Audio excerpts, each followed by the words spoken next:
Come on, B. All right, what's going on? What's going on? What's going on, crew? I thought I set things off with a little bit of music, get things going upbeat, things of that nature, because I know last time I started off so serious, that was because this was my first time doing this, but this time around, it is not my first time. It's actually week number 2 of Dear Dijah. So I just want to say a few things for my folks that tuned into last week's Dear Dijah. Thank you, thank you, thank you so much. Thank you so much. I really appreciate it.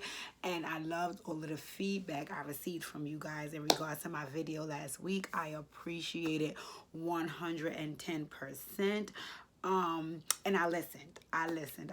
So all of the things that you guys share with me that I need to get together in order for my videos to be superb, I made sure I took care of some of those things so y'all wouldn't be beefing with me this week. So like case in point, y'all jumped on me about my eyebrows. Y'all was like, listen, take those big dark potato wedges off your face.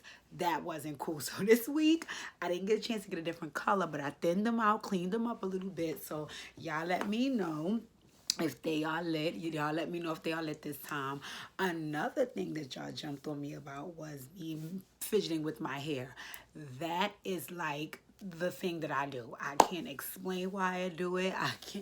I don't know. It's just I'm very big on my hair looking good, and because I can see myself constantly in this camera as I'm recording, if I see little things sticking out of place, I'm like, oh God, let me fix my hair, because I'm big on my hair looking good.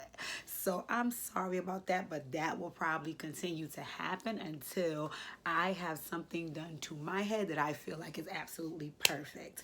And right now I'm in between beauticians and struggling to find someone to make me happy on this wig journey. But don't worry, I'm gonna get it together, because I'm gonna stop fidgeting with this hair, and I'm gonna be real professional for you guys when I'm doing these Dear Dijah videos. Again, like I said, the feedback from last week was amazing. Thank you so much for tuning in. So now we're up to week number 2. I've got another influx of letters. I'm like, oh my God, I'm thinking about doing maybe like 2 or 3 now. I'm going to start that soon, a week, because I have so many. So without further ado, I do not like keeping you guys waiting, because I know you're so excited about this segment, and I'm excited about it too. Again, if you're tuning in for the first time, what this is I run an organization called Operation Heal 100 Hearts. I don't know if you guys could see it here. And within my organization, I run trauma center support groups and one-on-one sessions. And a lot of times people will say to me, you know, Dijah, I see what you're doing and I love it, and I really want to come and be a part of it and have a session, because I'm going through some things, but I'm afraid of what we're going to talk about. I'm afraid of what's going to come out in the sessions, and so on and so forth. So what I decided to do was add this segment where people can write in anonymously if they choose. Truth be told, about 90% of the letters I received are anonymous, but you can write in about something that a topic that you may want to discuss on a one-on-one session, and I would record live for you, you know, some of the things that we would address in that session. And then, you know, afterwards you can kind of reach out to me if you want. You could take heed to what I said if you want. You could discard what I said if you want. It's just me giving folks an idea of what an Operation Heal 100 Hearts one-on-one session would look like. Okay? So as I said, people have been sending me letters, and they've been DMing me, they've been texting me, they've been inboxing me on Facebook, and they have been emailing me, right? So what I do is, no matter what way I get the letter, I transition it over to my email, because I want to be able to read it to you guys from my email, and you know, we can do some work there, right? So before I get started, I hope you guys got your signature drinks. Last time I had a Dijah Colada, which was beautiful. This time I have what's called a Margarita. Got some cherries inside. It's melting a little bit, so make sure y'all get your drinks. I'm gonna add a straw to my drink, because I don't like drinking out of the cup, out of the glass like that. So I'm gonna add a straw. But today I'm having a Margarita. Yeah, Margarita, sorry. And what I put in is Ciroc. I put the margarita mix, and then I put a splash of cranberry juice, plain Ciroc, Blue Dot. I don't drink any flavored Ciroc. And I added some cherries, and I froze it, and it's excellent with some ice. You know, so feel free to, I'll put the recipe down in the description for the margarita, and make sure anytime you join on this live, you have your signature drinks, because you know sometimes these letters be off the chain, right? Okay, so let's get into it. Let's get into this week's letter. Alrighty, give me one sec. Let me pull it up on my email, right? So it says, pay close attention here. It says, Dear Dijah, I am in a lesbian relationship for 4 years now. My partner is loving, supportive, caring, and honest. She rescued me from a domestic violence situation with a man I was dating for 6 years. I'm appreciative of her for that. Because of her good heart and the fact that she literally saved me, I fell in love with her. The problem is I never fell in lust. I love her, but if I'm being honest, I am not a lesbian. Lately, she's been hinting around to a possible proposal. I cannot marry someone I'm not attracted to, and excuse my French, but I'm tired of the plastic. I miss and want some real dick. Go on, girl. She is too good of a woman for me to cheat on, but I can't continue to lead her on like this. Please help. Signed, the Bewildered Butch. Everybody take a sip of a drink. Take a sip of your drink. If you got some tea, sip tea. Sip tea. Okay. Okay.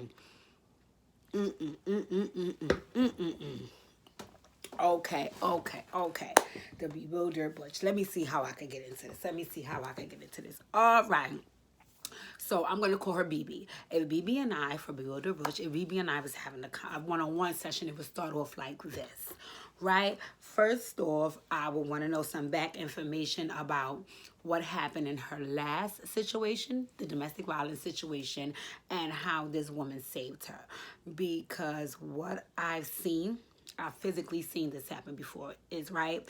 A lot of times, you know, people are traumatized, right? People are traumatized from past experiences. People are traumatized from childhood. People are traumatized from a number of things, right? So a lot of times they have trust issues with people. I mean, serious trust issues. Like, people will be so suspicious of you because of something that they went through. It don't even have nothing to do with who you are, what you represent. It's just that that person has been through so much that they remain on edge because they're suspicious of everybody because they've been hurt and traumatized in the past. And what I've seen, and I can utilize myself in this situation, is that I'm a trustworthy person. If I'm being honest about myself, I'm a trustworthy person. Like, you know, I don't do things behind my friends or family members' backs. I don't lie and cheat and steal. I don't do these things, right? So a lot of times with a lot of folks, I have gained their trust, which is a beautiful, beautiful thing, And I also surround myself with women who are trustworthy. And I remember in a friendship that I was privy to, I was friends with some young ladies. And again, you just being nice and supportive to a person. And when a person has been traumatized and you show up giving them an opportunity to trust you and showing them that you support them, they love you, they want to reward you, you know, which is a beautiful thing. And I've seen folks, you know, and I'm going to use women in particular because that's what I'm used to being around. I've seen women reward people in many ways for being good to them. Some women will spend a lot of money on you if you've been good to them. Some women want to spend a lot of time with you because you're so good to them. And then sometimes I've seen women want to offer relationships or sex for how good a person is being to them. Now, 9 times out of 10, if this happens in a heterosexual relationship, then folks are like, okay, that's great. You're with that person because they treat you good. And that is one of the key factors of wanting to deal with a person, because of the way that they treat you. But if your feelings is only based off of how they treat you, if any of that changes, you're going to change. And if you change, how is the relationship going to work? So in this situation, I would want to know, you know, what happened when this person leaped in and saved you. You know, what happened in that situation? And if this person saved you from the domestic violence relationship, what was it under the umbrella of? So Was this person saying to you, well, I can get you away from this guy if you become mine? You know, what was some of the basis of the relationship before it actually got started? I would love to hear, you know, what the terms and agreement was when y'all got into that. Because what I'm thinking probably could have happened is, as BB said in the letter, it could be you felt so grateful and thankful to a person who helped you get out of a situation that the way you felt like you needed to reward them was being in a romantic relationship with them. And that would be fine if you were interested in that person, but you were only just grateful for what they were doing for you. It sounds like you weren't actually interested in them because you just said, I liked you and I cared about you and I appreciated you. But when it came down to lusting for you and wanting to actually be with who you are, because who the other person is a woman. You know, I mean, at the end of the day, it doesn't matter what that person identifies with.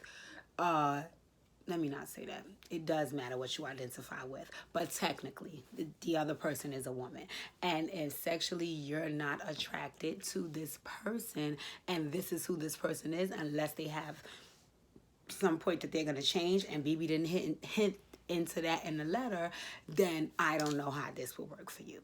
You know, I don't know how this will work for you. And another thing that BB said that stood out for me was, I don't want to lead this woman on any longer.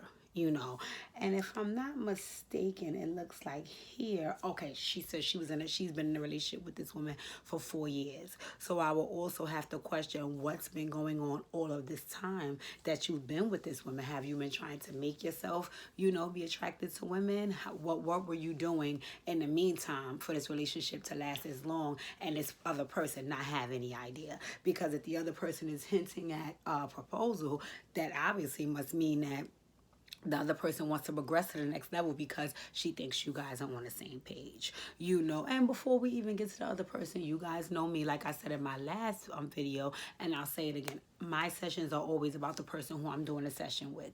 So before we even get to the other person and what that other person has going on or what they even believe, I would like to have some conversations surrounding your beliefs and, you know, the things that happen in your life. Because what BB also shared here was that she was in a domestic violence relationship with a man for 6 years. You know, and she didn't say when the domestic violence started. I don't know if it started in the 5th year. I don't know.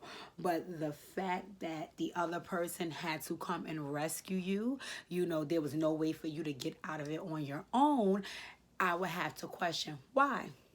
You know, because it's one thing if a person physically has you like trapped in a basement, then okay, yeah, you probably can't do anything. But if you are physically able to remove yourself from a situation and you are having an issue with doing so, I need to know what the issue is, you know. And then when I figure out, and then when you share with me what the issue is, then we will have to talk about why you have some of those issues. You know, I know a lot of times when I have conversations with women about domestic violence situations, it really goes back to a self-esteem and a self-worth issue that I had as well. You know, it's not feeling good enough. It's not feeling good enough. So it's like, okay, well, I allowed this person to do whatever they wanted to me because I didn't feel like I could get somebody else who would treat me any better than this. And, you know, I want to knock on wood and thank God that I have not ever experienced a domestic violence relationship. I dated a guy that tried it one time and he got clipped that one time because I'm so disconnected from physical violence and romantic relationships. Like, I don't know how to correlate you putting your hands on me to you loving me. So I just can't stay around. But I know for other women, they shared that, you know, it wasn't even just about me feeling that the person did or didn't love me. It was just more so about me feeling like, you know, if I leave this person, who am I going to have? Who's going to want me? This is the only person that's, you know, in a sense made me feel like somebody and took me in and told me that I was their lady or I was their man. So now if I decide to up and leave them because of this incident, then where do I go and who do I have? You know, and I always have these conversations in one-on-one sessions where I share with people, you know, when your self-worth and your self-value and your self-esteem is low, you know, that's just because you forgot what your contribution is to the world. That's the only time that happens, is when you forget what your contribution is to the world. I may not do what the next woman would do for my boyfriend, but what I do for him is good enough for him. That's why we are together. What I do for him is good enough for me. That's why we are together. You know, and it's not me trying to be somebody else or compare myself to somebody else, because I feel like what I'm contributing is good enough. And a lot of times when I'm in these one-on-one sessions and rehab, and I hear people share, a lot of times they'll say, oh, you know, I did this for so-and-so, and I did that for so-and-so, and I gave so-and-so this, and I gave so-and-so that, you know, because I just said I wanted them to be happy. That's beautiful. If you're a parent, you should want your children to be happy. If you're a wife, you should want your husband to be happy. If you're a daughter, you should want your mom to be happy, or dad. That's a beautiful, beautiful, beautiful thing. That shows that you have a good heart. But the number one thing that will make people around you that love you and care about you happy is seeing you happy. If you're doing everything else to contribute to everybody else's and happiness and nothing to your own, where does that leave you? Where does that leave you? That leaves you depleted. That leaves you heartbroken. That leaves you tired. That leaves you frustrated, because now you have feelings of people not loving you and caring about you and not appreciating you, but you're not showing up as a person who loves and cares and appreciates themselves, because you're putting everybody else before you. You know, and a lot of times when people allow situations to continue like that, it's just because you matter to me more than I matter to me. That should never be. And I'm going to have to even say to BB, not only do I think that was happening in her domestic violence relationship, I think that's what's happening here in her lesbian relationship. Because if your feelings matter to you and you matter to you, and you know that you're important and you're of value, then you will not stay in a situation that is not for you, you know. And granted, am I saying that this other person is going to be happy about what she's saying? Am I saying that this other young lady is a bad person or any of the sort? No, no. But this other person deserves to be happy as well. And how can you be truly happy if you're forcing yourself to be in a situation that's not really you? Because BB did share that she's not a lesbian. And how could you make the other person happen? You're just trying to pretend to be something that they want. That's not going to work for either one of you. Because what I also share with people in one-on-one sessions is you could pretend all you like. Eventually, the real you will seep out. And when it does, either one or two things will happen. That person will look at you and say either this person is fake or that other person was fake. Either way, that doesn't work for them, and it's not going to work for you. It's not going to work for you, you know. And of course, BB, if I was in a session with you, you know, we would definitely talk about your past and all the things you've been through. But because we're speaking about you just trying to get out the situation right now, we would just have the conversation about what that looks like. You know, because you have to anticipate some backlash, because you have to consider the other person's feelings in the same regard, where, you know, they're going to say the things that you know already. Like, you know, how could you lie to me all this time? And you're a fake and you're a fraud and you're phony. And, you know, all of the backlash because their feelings are hurt and they are upset. And, you know, it would be in your best interest to share that, you know, I'm sorry that I couldn't show up here honest, but it wasn't my intention to hurt you. I wanted so bad to receive what you was giving me, which it sounds like this lover is a beautiful person with a beautiful heart. We all want to receive that. We all want to receive that in this world. I don't care who it's from. You all want to have the experience of loving a person who's good-hearted and compassionate. You want that experience because they will treat you so good, but you have to pick and choose in what capacity you get it in. I have some beautiful hearted, compassionate, loving friends. That's just what they are. They don't have to be my lover. They can just be my friend, you know, and I can use them. let me not say use, I can experience them in that capacity. You know, I don't have to lose you just because I'm not allowing you to be my lover, or I'm not allowing you to live in my house, or I'm not allowing you to do whatever. No, you can experience that same feeling, you know, and you actually could experience it from that same person. It's just that in this situation, it would have been better if you could have been honest from the beginning.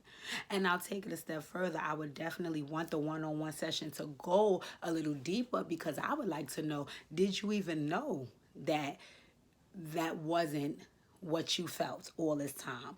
Because another thing that she said, that BB said in the letter that rang prevalent to me, was I fell in love with her because she saved me. You just never fell in lust. So maybe initially you thought that because I'm in love with her, I can transform myself into being what she needs me to be, because she's being who I need her to be. Is that what it is? Is that in the beginning you didn't know, or did you always know? You know, and I think, if I'm being honest with BB, if I'm just thinking of what is being shared with me right now, I'm gonna say that I think that she thought that that was something that she could do. And I don't know if you guys remember in the last live when my plus size sister said, she said that she wanted to approach her person about changing the dynamic of their relationship, you know, but she didn't want to sound insecure by doing so. And I will offer her the same thing here. If you want to receive and experience this other young lady, that's fine. But if you want to only experience her as a friend, and you want to change the dynamic of your relationship, you have to be confident enough to say that. To say that, because in the end, you're only going to hurt that young lady and hurt yourself by hurting her, because as you said, she's a beautiful person. And truth be told, she deserves real love. She deserves somebody who loves for her. She deserves somebody who wants her. You know, because I'm in a romantic relationship, I'm here to tell you, that means a lot. That means a lot to know that your partner desires you. That means a lot. Now, there's other layers of a relationship. Yes, we can go into all of that, but I'm not going to do that right now. But one of the main things in a romantic relationship is knowing that your partner desires you. Because a lot of times people end up cheating in a relationship because they start desiring someone else. It don't even got to be they're in love with that other person. You know, they're just attracted to them. They just desire them. You know, so it's a big, major deal for you to know that my person wants me and only me. But if you hear saying you tired of plastic and you missing dick, and this young lady has no intention on, you know, getting a dick, then this situation is not going to work for you or her. You know, and what it sounds like from how you explained this young woman is that she's a beautiful person. So are you. Y'all don't have to walk away from this unhappy. Y'all don't have to walk away from this not being able to be friends. There's a way to fix this. There's a way to fix it, and you have to be honest in sharing that. You know, and a lot of times too, when people get their feelings hurt initially, they don't just be like, okay, we just gonna be cool. No, you're gonna have to go through the backlash of it, because this is the way some people process their feelings. But if you love that person and you care about her enough, you can say to yourself, I'll give you the space to grow through what you have to grow through. But I hope that we can come back to a place where we could at least be friends, because I do love you, I do care about you, and I do know that you're a good person, you know? But you have to also keep in mind that you may have to take an L on that as well, you know? And if you're not willing to take an L and you want to continue to stay in this relationship and not be satisfied, then that's to no benefit to you or her, and you will end up eventually taking an L. You know, so oh my god, these videos go so fast. BB, this situation is near and dear. Because, you know, it's hard to hurt people that you love. You know, it's hard to hurt people that you love. And also, you know, it's definitely even more hard when it's not your intention. You know, I'm pretty sure that you didn't walk into this saying, I'm going to ruin this girl's life. No, like you said, she saved you. So you wanted to give her the best of you. And you still can do so, just in a different capacity, because you're not a lesbian. Okay, so I hope and pray. I always say about my dear Dijahs, I hope and pray that this not only rang prevalent to BB, because I could imagine it's a lot of other people in situations like this. And you know, that can be a lot. That can be a lot. Honesty is the best policy. Honesty is the best policy. Not everybody will like it. No, not everybody will appreciate it. But it says a lot about you when you can give somebody the truth. When you can give somebody the truth, I always tell people I'd rather be trusted than loved. You know, and the only way that I'm able to be trusted is because I'm honest. This is what it is. This is what it is. This is what's going on. This is what I'm showing up with. Is that something you can handle? You know? So I think that, you know, you can still have whatever your heart's desire. You can probably still have it with her if she's willing to move forward in a different capacity because you're not a lesbian. Or you can have it with someone else. The buck doesn't stop here. If you could attract a good-hearted person that wanted to do so much for you, such as save you from a relationship that you were in for 6 years, if you could attract that once, you could attract that again. It's just that this time you have to be honest when you attract this next good person so you guys can both have the good experience of each other. All right. Take a sip of my drink. Take a sip of my drink.